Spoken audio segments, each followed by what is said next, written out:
How to fix USB Type-C earphones not being detected on Samsung. This tutorial shows you how to troubleshoot and resolve this issue on your Android device.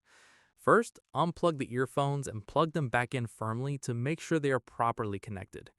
After that, try plugging them into a different USB Type-C port or device to check if the earphones themselves are working fine.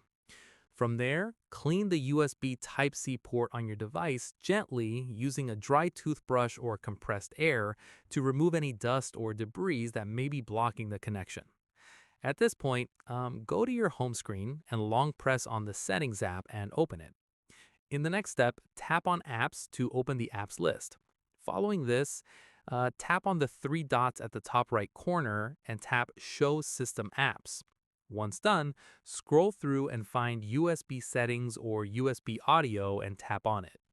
From here, tap on Storage and then tap Clear Cache to remove any corrupted data affecting the USB audio detection. At this stage, press and hold the power button until the power menu appears and tap Restart to reboot your device. After this, once your device boots back up, plug in your earphones again to check if they are now being detected. Finally, if the issue persists, open Settings, tap on Software Update, and install any available updates, as audio driver fixes are often included in system updates. And that's it. If this Samsung guide helped you fix your USB Type-C earphones, give it a like, subscribe for more Android tutorials, and tap the bell icon for updates. See you in the next one.